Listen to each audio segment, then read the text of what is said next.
आप सबको जय मसीह की, प्रेज द लॉर्ड। और उम्मीद करता हूँ कि आप लोग बहुत अच्छे से होंगे। आज हम निर्गमन का 4 अध्याय पढ़ेंगे और ये 1 पद से लेके 31 पद तक है। और हम देखेंगे कि आज ये बाइबल अध्याय निर्गमन का 4 हमें क्या सिखाना चाहता है। इससे पहले कि हम लोग वचन में जाएं, आइए हम सब मिलके प्रार्थना करते हैं। प्रभु यीशु मसीह जी, हम धन्यवाद देते हैं इस समय के लिए और आपकी स्तुति, आपकी महिमा, आपकी प्रशंसा करते हैं, क्योंकि आप महान हैं, आप ही सत्य, आप ही मार्ग और आप ही जीवन है। आप ही ने हमें रचा है, आप ही ने हमें बनाया है प्रभु। इसके लिए बहुत बहुत धन्यवाद। धन्यवाद प्रभु कि आपने हम सबको जिंदा से सलामत रखा और ये समय दिखाया कि इस समय में हम संगति कर पाएँ, आपके वचन को पढ़ पाएँ, सुन पाएँ और सीख पाएँ। प्रभु जी, हम सबको बुद्धि समझ ज्ञान दे प्रभु कि आपके वचन के भेदों को हम समझें, जानें और दूसरों को बता पाएँ और अपने जीवन में लागू कर पाएँ। प्रभु जी, हम सबको और इस वीडियो सभा को शैतान के हाथों से बचाएं और हमारी सहायता करें प्रभु, वचन को सीखने में, समझने में। हम सारी बातों को विश्वास के साथ आपके चरणों में रखते हैं। सुने ग्रहण करें प्रभु यीशु नासी के नाम से, आमीन। तो हम निर्गमन 4 अध्याय पढ़ रहे हैं, जो कि 1 पद से लेके 31 पद तक है, जिसको हम इंग्लिश में कहते हैं एक्सोडस 4। ओके, तो निर्गमन 4 अध्याय का पहला पद इस तरह से है। मूसा ने संदेह प्रकट किया कि लोग उस पर विश्वास नहीं करेंगे, है ना। मूसा ने संदेह प्रकट किया कि लोग उस पर विश्वास नहीं करेंगे। तो उसने ऐसा क्यों किया? तो इसका उत्तर ये है, जब हम परमेश्वर की बुलाहट को लेकर असमंजस में होते हैं तब संदेह सामान्य है, परंतु विश्वास ज़रूरी है। तो हमें कभी भी परमेश्वर की बुलाहट पर संदेह नहीं करना चाहिए या परमेश्वर पर संदेह नहीं करना चाहिए, क्योंकि जो परमेश्वर हमारे लिए कर सकते हैं वो कोई और नहीं कर सकता। इसलिए कभी भी परमेश्वर की बुलाहट पर संदेह ना करें और किसी सोच में ना पड़े, बल्कि तत्पर तैयार रहें उनकी बुलाहट के लिए और उन पर विश्वास करें, क्योंकि जब आप विश्वास करेंगे तो आप कभी भी उन पर संदेह नहीं करेंगे, यानी कि डाउट नहीं करेंगे। लेकिन जब आप उन पर विश्वास नहीं करेंगे तब आप उन पर डाउट करेंगे। दूसरा पद, परमेश्वर पूछता है तेरे हाथ में क्या है। परमेश्वर पूछता है तेरे हाथ में क्या है। तो इसका उत्तर ये है, परमेश्वर वही उपयोग करता है जो हमारे पास है। हमारे पास जो है वह वो जब उसकी सेवा में समर्पित होता है तो अद्भुत बन जाता है। कौन? मैं और आप और हम सब। जो भी मनुष्य परमेश्वर की सेवा में लिप्त रहता है, वर्शिप में रहता है या अपने आप को 100% समर्पित करता है प्रभु के लिए, वो प्रभु के लिए अद्भुत बन जाता है, यानी कि स्पेशल बन जाता है ना। तो परमेश्वर यहाँ कहते हैं, परमेश्वर वही उपयोग करता है जो हमारे पास है। यानी कि कोई व्यक्ति प्रेयर करना जानता है तो उसको प्रेयर के लिए इस्तेमाल करता है। कोई व्यक्ति प्रचार करना जानता है तो परमेश्वर उसको प्रचार के लिए इस्तेमाल करता है। कोई व्यक्ति सुसमाचार शेयर करना जानता है तो परमेश्वर उसको सुसमाचार करने के लिए इस्तेमाल करता है। तो ऐसी बहुत सी सेवाएं हैं जिसके लिए परमेश्वर उसको उसके काम के हिसाब से देते हैं। अब जैसे कि आप ही ले लो, अगर आपको अच्छी प्रेयर करना आती है और आप प्रेयर करते हो सबके लिए, तो परमेश्वर इसका मतलब आपको इस्तेमाल कर रहे हैं अपने कार्यों के लिए। तो परमेश्वर कहते हैं कोई स्पेशल चीज़ें आपको लाने की ज़रूरत नहीं है, या आपको स्पेशल एजुकेशन लाने की ज़रूरत नहीं है, या आपको एजुकेटेड या MBA या MBS या BA या BCom करने की ज़रूरत नहीं है। आपके पास जो है मैं उसको इस्तेमाल कर सकता हूँ कभी भी, लेकिन उसके लिए आपको क्या करना है? आपको परमेश्वर के लिए समर्पित रहना है, तभी आप उनके लिए अद्भुत बन पाएंगे, है ना। 3 और 4 पद हमें क्या सिखाता है? 3 और 4 पद में लिखा है, लाठी सांप बनी और फिर वापस लाठी में बदल गई। इसका क्या मतलब हुआ? लाठी सांप बनी और वो वापस लाठी में बदल गई। परमेश्वर हमें ये दिखाता है या दिखाना चाहता है कि वह प्रकृति को कैसे नियंत्रण करता है। वह साधारण चीज़ों से असाधारण कार्य कर सकता है। लाठी से सांप बनाया और सांप से लाठी बना दी।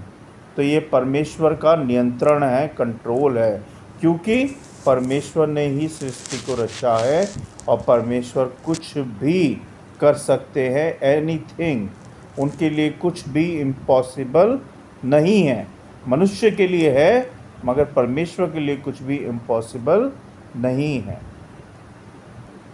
5वां पद, इन चिन्हों से लोगों को विश्वास करना सिखाया जाएगा, है ना। किन चिन्हों से विश्वास करना सिखाया जाएगा? तो परमेश्वर कहते हैं यहाँ पे, परमेश्वर हमारे विश्वास को बढ़ाने के लिए चिन्ह और अनुभव देते हैं। जब हम कोई आश्चर्य कर्म देखते हैं, जब हम बाइबल पढ़ते हैं, प्रभु यीशु मसीह के बारे में सुनते हैं, समझते हैं, तब हमारा विश्वास उनके प्रति बढ़ता है। तो इसके लिए हमें प्रभु यीशु मसीह पे विश्वास करना पड़ेगा। जब आप विश्वास करोगे, और विश्वास ऊपरी मन से नहीं करना है, सच्चे दिल से, सच्चे मन से आपको प्रभु यीशु मसीह की हर बात पे विश्वास करना है, तभी आपकी ज़िंदगी, आपका जीवन पार लग पाएगा। 6 और 7वां पद हमें क्या कहता है? हाथ को छाती में डालने से कोढ़ और फिर चंगा होना, ये पद में लिखा हुआ है। तो इसका उत्तर क्या है? इसका मतलब क्या हुआ? परमेश्वर के पास चंगाई और नवीकरण की शक्ति है, यानी कि रिफ्रेश की शक्ति है, आंतरिक रूप से भी और बाहरी रूप से भी, है ना। परमेश्वर हमें अंदर से भी चंगा कर सकते हैं और बाहर से भी हमें चंगाई दे सकते हैं। और ये एक पर्सन के लिए नहीं है। आपने लाजर की कहानी सुनी थी ना, कि लाजर की लाश 4 दिन से कब्र में थी, और मार्था जो है भागी भागी यीशु मसीह के पास जाती है और यीशु मसीह को बोलती है कि प्रभु, तूने आने में देर कर दी, लाजर अब जीवित नहीं रहा। तो वो कहते हैं, मार्था विश्वास रख, विश्वास रख, वो फिर से जीवित होगा। और प्रभु यीशु मसीह कब्र के पास जाते हैं, यानी कि कब्र के बाहर जाते हैं, और वहाँ पे काफ़ी लोग इकट्ठा होते हैं, और वो प्रार्थना करते हैं पिता परमेश्वर से कि हे पिता, जो मैं करने जा रहा हूँ उसमें मेरी सहायता करें, जिससे कि तेरी महिमा हो। उन्होंने ये नहीं बोला कि मेरी महिमा हो, उसने बोला जिससे कि पिता ये लोग तुझ पे विश्वास करें। और उसके बाद वो लाजर को आवाज़ देते हैं, ए लाजर, चल उठ, खड़ा हो, बाहर आ। और लाजर थोड़ी देर में बाहर उठ के आ जाता, और जैसे उसको लपेटा हुआ था कफन से, वैसे ही वो बाहर खड़े होके आ जाता है। अब सोचिए, 3 दिन में लाश सड़ जाती है, 3 दिन में लाश सड़ना शुरू हो जाती है, और वो चौथे दिन भी कैसे सही सलामत आ गया जिंदा बाहर? क्योंकि ये प्रभु का आश्चर्य कर्म है, प्रभु की शक्ति है। प्रभु सच्चे हैं, सत्य मार्ग जीवन प्रभु हैं, और जिसके पास शक्ति होती है वही ये सब कर सकता है। प्रभु की हर बात सच्ची है। तो प्रभु ने लाजर को चौथे दिन जिंदा किया मुर्दों में से, ये कोई नॉर्मल बात नहीं है, और ये हर कोई भी नहीं कर सकता। मुर्दे को क्या किसी ने कभी जीवित किया है? सिर्फ प्रभु यीशु मसीह ने किया है। तो ये सच्चाई है। 8वां और 9वां पद कहता है, अगर वे इन चिन्हों को भी ना माने तो नदी का जल रक्त बन जाएगा, यानी कि रक्त बनेगा। मैं फिर से रिपीट कर रहा हूँ, 8 और 9 पद में लिखा है, अगर वे इन चिन्हों को समझते हैं ना, जो आश्चर्य कर्म प्रभु ने किए हम सबके लिए, हम सबको बताया कि वो क्या कर सकते हैं, उनके पास कितनी सामर्थ है, कितनी शक्ति है, जिससे कि हम उन पर विश्वास करें। तो वही प्रभु यहाँ बता रहे हैं, अगर वे इन चिन्हों को भी ना माने तो नदी का जल खून बन जाएगा, यानी कि ब्लड बन जाएगा। इसका मतलब क्या हुआ? जब लोग परमेश्वर की कोमल पुकार नहीं सुनते, जब लोग परमेश्वर की पुकार को नहीं सुनते, तो वह कठोर तरीके से बोलता है। यानी कि जब बच्चा शैतानी करता है तो आप एक बार चिल्लाते हो, है ना? चिल्लाते हो, नहीं चिल्लाते हो? आपका बच्चा जब घर में कोई शैतानी करता है, आप एक बार आवाज़ देते हो, रिंकू शैतानी मत कर, आराम से बैठ जा। एक बार हो गया, फिर उसने शैतानी शुरू कर दी, फिर आप बोलेंगे, रिंकू शैतानी मत कर, आराम से बैठ जा, डांटा था ना अभी, बोला था ना अभी। ये दूसरी बार हो गया। एक बार, 2 बार, 3 बार, जब वो नहीं सुनता है, फिर आपका पारा हाई होता है, आप खड़े होते हो और उसके एक लगा देते हो, तब जाके वो शांत बैठता है। तो जैसे पेरेंट्स अपने बच्चों को डंडी दिखाते हैं और डंडी दिखाने के बाद फिर वो शांत हो जाते हैं शैतानियों से, ऐसे ही पिता परमेश्वर हमें भी डांटते हैं और दुख देते हैं, जिससे कि हम सही रास्ते पे आ जाएं। कैसे? मैंने जैसे प्रवचन पढ़ा अभी कि अगर वे इन चिन्हों को भी नहीं माने तो नदी का जल रक्त बनेगा। कैसे? क्यों कह रहे हैं परमेश्वर ऐसा? क्योंकि जब लोग परमेश्वर की पुकार को नहीं सुनते, तब वे कठोर तरीके से बोलते हैं, जिससे कि लोग, मनुष्य परमेश्वर की आवाज़ को सुने, समझे, है ना? तो जैसे पेरेंट्स अपने बच्चों को डांटते हैं, ऐसे ही पिता परमेश्वर भी हमें डांटते हैं, जिससे कि हम सही रास्ता पकड़ें और सही रास्ते पे चल पाएँ। वचन 10 निर्गमन का 10वां पद कहता है, मूसा अपने बोलने में अयोग्य महसूस करता है। मूसा अपने बोलने में अयोग्य महसूस करता है। ऐसा मूसा ने क्यों बोला, क्यों लिखा है इस बारे में? तो परमेश्वर इसमें कहते हैं, परमेश्वर हमसे परिपूर्णता नहीं, आज्ञाकारिता चाहते हैं। इसका मतलब क्या हुआ है? कोई भी इंसान इस दुनिया के अंदर, कोई भी मनुष्य, चाहे वो लेडीज़ हो या लेडास हो, कोई भी हो, परफेक्ट नहीं है ना? मैं भी परफेक्ट नहीं हूँ, आप भी परफेक्ट नहीं हैं, कोई और भी परफेक्ट नहीं है। कोई ना कोई कमी हम सब में है कि नहीं? लेकिन परमेश्वर पिता 100% परफेक्ट है, और उनके अलावा और कोई इस धरती पे परफेक्ट नहीं है ना?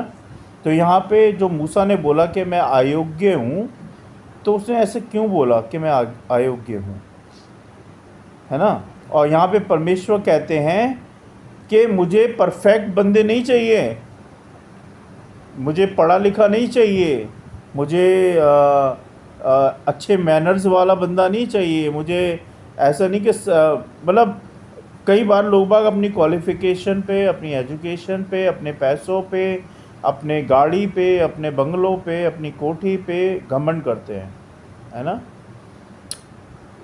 तो वो कहते हैं मुझे ऐसा कुछ नहीं चाहिए। परमेश्वर पिता कहते हैं मुझे ऐसा कुछ नहीं चाहिए, मैं सिर्फ तुमसे ये चाहता हूँ कि तुम मुझ पे विश्वास करो और मेरी आज्ञाकारिता में चलो। ये चाहते हैं परमेश्वर, और ये हम सब से चाहते हैं, चाहे वो अमीर है, गरीब है, चाहे उसके पास खाने को है या नहीं है, कपड़ा लत्ता है या नहीं है, वो सबको इक्वल देखते हैं। और वो कहते हैं कि जो मेरी आज्ञाकारिता में चलेगा, जो मुझ पे विश्वास करेगा, वही मेरा बंदा है, वो मेरा है ना। एक वचन भी है कि जो मेरी सुनेगा वो मेरा है ना। जो सत्य पे चलेगा वो मेरा है। तो ये वचन भी कहता है। और परमेश्वर यहाँ कहते हैं मुझे परिपूर्णता नहीं चाहिए मनुष्य के अंदर, नहीं, परफेक्टनेस नहीं चाहिए मुझे चाहिए आज्ञाकारिता, जो मेरी बात को माने, मेरी बातों पे चले, है ना। मेरा डर, मेरा भय माने जब भी वो कोई गलत काम करे। तो ये परमेश्वर आपसे चाहते हैं। ध्यान रखिएगा इन बातों का। 11वां और 12वां पद क्या कहता है निर्गमन का? यहोवा कहता है मैं तेरे मुंह के संग रहूँगा, मैं तेरे मुंह के संग रहूँगा। क्या मतलब है इसका? देखते हैं इसका क्या मतलब है। जिस कार्य के लिए वह बुलाता है, कौन? परमेश्वर पिता जिस कार्य के लिए बुलाता है उसमें सहायता भी देता है। ऐसा नहीं है कि मैंने बोला किसी को भी XYZ कि यार इधर आओ ज़रा ये काम कर देना, मुझे नहीं पता ये काम पूरा चाहिए। इसका मतलब क्या हुआ? मैंने उसको ऑर्डर दिया, मैंने उसको कोई सपोर्ट नहीं दिया, मैंने ये बोला कि ये काम पूरा हो जाना चाहिए एनी हाउ, आप कुछ भी करो, मुझे काम पूरा चाहिए, this is a order. But यहाँ पे परमेश्वर पिता आपको क्या सिखाते हैं? परमेश्वर पिता ये सिखाते हैं कि वो जो भी कार्य आपको या मुझको या किसी को भी, या पास्टर को या पादरी को या ब्रदर को या सिस्टर को, जिसको भी देते हैं जो कोई भी कार्य, उसमें परमेश्वर पिता अपनी सहायता देते हैं। बिना सहायता के उनकी आप कुछ नहीं कर सकते। और सहायता वो कैसे देते हैं? आपकी समझ, आपकी बुद्धि को खोलते हैं। और कई बार तो वो सपोर्टिव लोगों को आपके पास भेज देते हैं, जिससे कि आप उस कार्यों को जो परमेश्वर पिता ने आपको सौंपा है उनको आप पूरा कर पाएँ। तो ये सहायता परमेश्वर पिता हमेशा, जब भी कोई कार्य आपको सौंपेंगे परमेश्वर पिता, उसके साथ परमेश्वर पिता के आशीषें, सपोर्ट और सपोर्टिव लोग आपके पास उपलब्ध होंगे उस टाइम पे। ध्यान रखिएगा। तो कभी जब परमेश्वर पिता आपको किसी कार्य के लिए चुने और आपको कोई कार्य दें, तो कभी आप घबराइएगा नहीं, है ना। उसको करने के लिए तत्पर तैयार रहिएगा। 13वां पद क्या कहता है? निर्गमन ही पढ़ रहा हूँ मैं 1 से 31 पद तक, और हम हर वचन के बाद उसके आंसर को भी बता रहा हूँ मैं। तो अगर आप नोट करना चाहें तो आप नोट कर सकते हैं। मूसा ने किसी और को भेजने की विनती की। मूसा ने किसी और को भेजने की विनती क्यों की, ये हम देखेंगे। डर कभी कभी हमारे आत्मिक बुलावे को रोक सकता है, लेकिन परमेश्वर धीरज रखता है। तो यहाँ पे मूसा को परमेश्वर ने आत्मिक बुलाहट से बुलाया था, लेकिन यहाँ पे मूसा क्या करता है? मूसा कहता है कि मूसा ने किसी और को भेजने की विनती की परमेश्वर यहोवा से, और ये उसने डर की वजह से किया, है ना।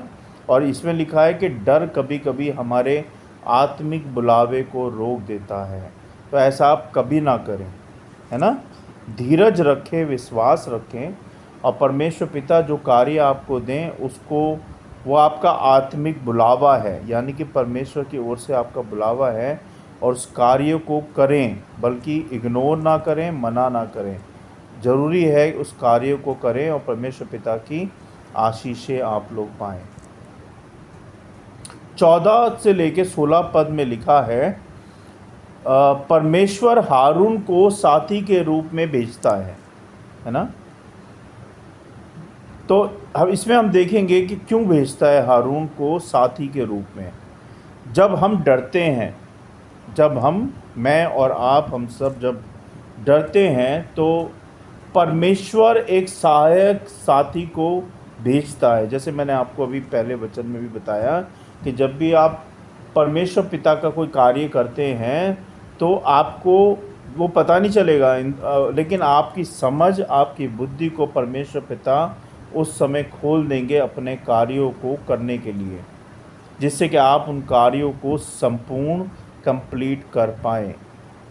वो तब होगा जब आप उनके विश्वास में खड़े हैं, उनके प्रेम में खड़े हैं, आप उनकी आज्ञाकारिता में खड़े हैं, तो परमेश्वर पिता आपका साथ, आपकी सहायता जरूर करेंगे।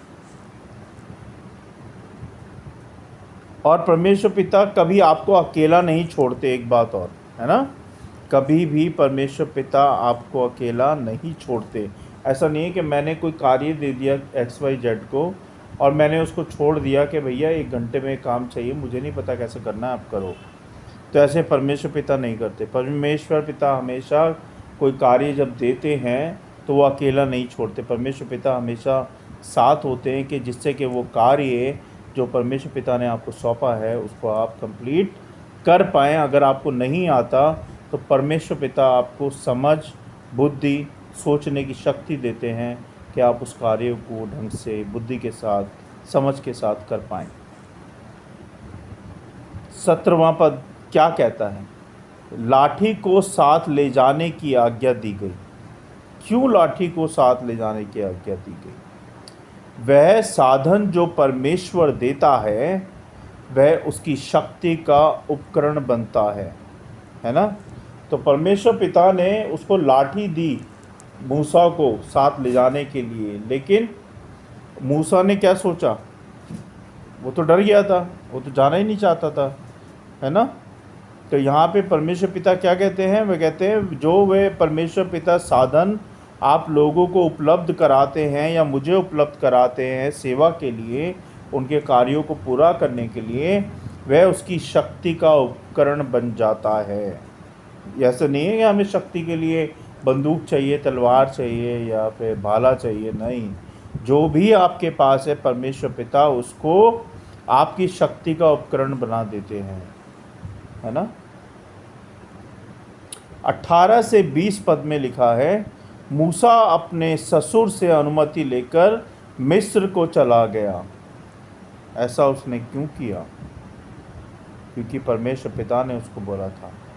तो बुलाहट के प्रति उत्तरदायित्व केवल परमेश्वर के प्रति नहीं, परियोजनों के प्रति भी होता है। यहाँ पे मूसा ने बुलाहट को समझा और वो कहाँ चला गया? अनुमति लेकर मिस्र को चला गया। किसकी बुलाहट? प्रभु यीशु मसीह की बुलाहट को उसने समझा और वो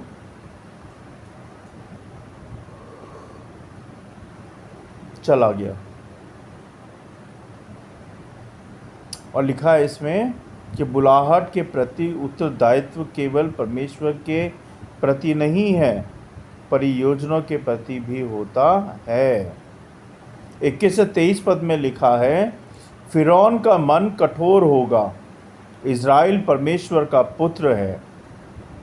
परमेश्वर अपने बच्चों के लिए लड़ता है, चाहे विरोध कितना भी बड़ा क्यों ना हो। तो कभी भी आप ये ना सोचें कि परमेश्वर पिता ने आपको अकेला छोड़ दिया है, डर के बीच में, कठिनाइयों के बीच में, अंधेरे के बीच में, ऐसे लोगों के बीच में जो आपको मार के खा सकते हैं। लेकिन परमेश्वर पिता हमेशा अपने बच्चों के लिए लड़ते हैं। और कई बार तो आपको नहीं पता कि आपकी तरफ जो मौत आ रही है या जो खतरे आ रहे हैं या जो लड़ाइयाँ आपकी तरफ आ रही हैं, आपको नहीं पता कि परमेश्वर पिता ने आपके विश्वास के कारण, आपके वर्शिप के कारण परमेश्वर पिता ने उनको आपसे कोसों दूर कर दिया है। तो अगर आप विश्वास में पक्के हैं, प्रेम में पक्के हैं परमेश्वर की और आज्ञाकारिता में, तो कोई भी आपका बाल बांका नहीं कर सकता जब तक परमेश्वर पिता नहीं चाहते, है ना। 24 से लेकर 26 पद में लिखा है, खतना का पालन ना होने पर परमेश्वर मूसा को मारने को तैयार होता है। खतना का पालन ना होने पर परमेश्वर मूसा को मारने को तैयार होता है। सिपोरा हस्तक्षेप करती है ना। परमेश्वर अपने नियमों में सच्चा और गंभीर है। आज्ञाकारिता जीवन मरण का विषय हो सकता है ना। तो इसलिए परमेश्वर की आज्ञाओं पे चलो, उनको मानो और अपने जीवन में लागू करो। 27 और 28 पद में लिखा है, हारून मूसा से मिलता है और मूसा सब कुछ बताता है। आत्मिक सहकर्मी परमेश्वर के काम में सामर्थ्य और पुष्टि लाते हैं। जब हम आत्मिक काम करते हैं तो परमेश्वर के कामों में सामर्थ्य और पुष्टि लाते हैं। 29 और 30 पद में लिखा है, मूसा और हारून इज़राइल को परमेश्वर की योजना बताते हैं और उन्हें चिन्ह दिखाते हैं। जब सेवक एक होकर परमेश्वर की योजना को साझा करते हैं तब विश्वास की चिंगारी जलती है। समझे आप मेरी बात को? आप भी अपने विश्वास को दूसरों के साथ शेयर करें, प्रभु परमेश्वर को बारे में उनके साथ शेयर करें, उनको सुसमाचार और गॉस्पेल सुनाएं, जिससे कि उनमें भी विश्वास की चिंगारी जल पड़े। जैसे आप में विश्वास की चिंगारी जल पड़ी है, ऐसे ही उनमें भी परमेश्वर की विश्वास की चिंगारी जल पड़े। तो ये जरूर करें। लोगों ने विश्वास किया और दंडवत किया। 31 और ये लास्ट पद है इस वचन का, कि लोगों ने विश्वास किया और दंडवत किया। परमेश्वर के वचन और उसकी कृपा को पहचान कर सही प्रतिक्रिया आराधना होती है। समझे आप? परमेश्वर के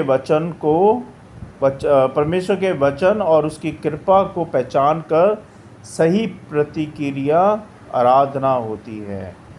जब आप परमेश्वर की कृपा को पहचान लेते हैं और उसके प्रेम को पहचान लेते हैं, उसके विश्वास को पहचान लेते हैं, तो वही सच्ची आराधना होती है।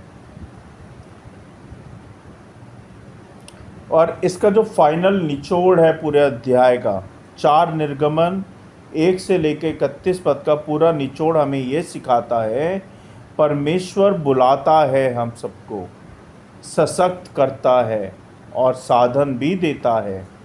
हमारी सीमाएं उसे नहीं रोकती, बल्कि वे उसके लिए अवसर होती हैं अपनी महिमा दिखाने की, है ना। हर बार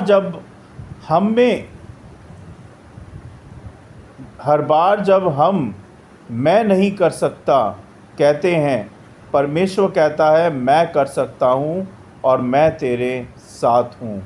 कई बार होता है ना, हम कहते हैं मैं नहीं कर सकता इस काम को, या मैं नहीं कर सकती इस काम को, तो परमेश्वर क्या कहते हैं यहाँ पे?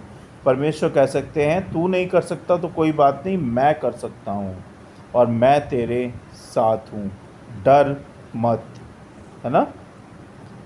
आज्ञाकारिता जीवन बदल देती है। जब आप आज्ञाकारिता में चलते हैं परमेश्वर की, तो वो आपका जीवन बदल देगी। और आत्मसमर्पण हमें परमेश्वर की महिमा में भागीदारी बनाता है। आत्मसमर्पण यानी कि अपने आप को समर्पित करना वर्शिप के लिए, परमेश्वर के लिए, तो वो परमेश्वर की महिमा की भागीदारी, परमेश्वर की महिमा में भागीदार बनाता है। तो ये बहुत बड़ी बात है, ध्यान दें इन चीज़ों पे। तेरे हाथ में क्या है? परमेश्वर कहते हैं तेरे हाथ में क्या है। परमेश्वर आज भी यही प्रश्न करते हैं, क्या तुम उसे देने को तैयार हो, है ना। सोचो, इस पे विचारो कि तेरे हाथ में क्या है।